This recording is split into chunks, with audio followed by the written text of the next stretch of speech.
Hello everyone.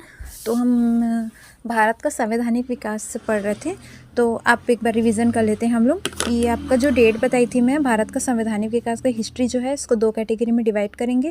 पहला है 1600 से लेकर 1857, सेकंड है 1858 से 1947। ठीक है, इसमें आया था आपका ईस्ट इंडिया कंपनी का शासन और सेकंड में था महारानी एलिजाबेथ का शासन। ठीक है, तो अब हम पढ़ने वाले थे कंपनी के शासन के अंतर्गत जो कंपनी शासन के लिए जो एक्ट बनाई थी उस एक्ट को पढ़ते हैं। ठीक है, तो ये था फर्स्ट, आप पढ़ते हैं रेगुलेटिंग एक्ट 1773।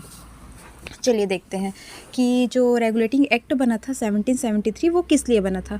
ये एक्ट ऐसा बनाए थे महारानी के मतलब आदेशानुसार कि ये था कंपनी में जो भ्रष्टाचार हो उसको कम करने के लिए, मतलब कंपनी के भ्रष्टाचार को रोकने के लिए, उसको रेगुलेट करने के लिए। ठीक है, तो ये था रेगुलेटिंग एक्ट 1773।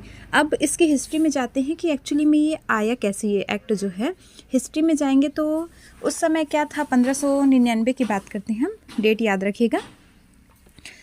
मिल्टन हॉज जो ब्रिटिश नाविक था वो जा रहा था इंडोनेशिया, तो इंडोनेशिया जाते वो भारत के रास्ते से होते हुए इंडोनेशिया जा रहा था। तो अब ये पता चला कि हाँ यहाँ पे कोई भारत नाम राज्य है, मतलब एक देश है भारत करके। तो उसने क्या किया, जाके महारानी को बताया, एलिजाबेथ को। तो 1600 में एलिजाबेथ ने क्या किया, अपनी ब्रिटेन की एक कंपनी है जो company of merchant of England for trading in east India, तो अभी शॉर्ट फॉर्म में बोलते हैं ईस्ट इंडिया कंपनी, तो यही है। तो उसने क्या किया, महारानी ने 15 साल के लिए एकाधिकार दे दिया इस ईस्ट इंडिया कंपनी को कि तुम वहाँ पे जाओ अपना व्यापार करो। ठीक है, तो उसके बाद ये एकाधिकार मिला, कितने साल के लिए मिला था, 15 साल के लिए। ठीक है, अब जो उसके ब्रिटेन के राजा आए जेम्स द्वितीय, ठीक है, इसने क्या किया, इस व्यापार को जो एकाधिकार था उसको 15 साल से ना करके टाइम अनलिमिटेड कर दिया, मतलब तुम जब तक चाहो उस कंपनी को, ईस्ट इंडिया कंपनी को, वहाँ तक तुम व्यापार कर सकते हो, कोई भी ना रोक टोक के। ठीक है, अब इसके फिर हिस्ट्री में जाते हैं तो आप डेट याद रखिएगा 1770।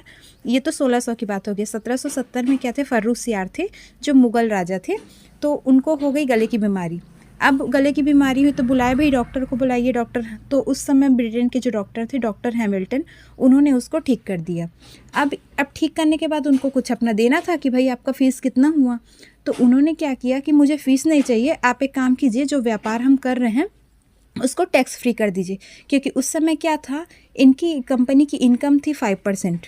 ठीक है, अब टैक्स देना पड़ता था मुग़लों को 95%। तो उन्होंने ये सोचा कि चलो इसको मुक्त व्यापार कर दिया जाए।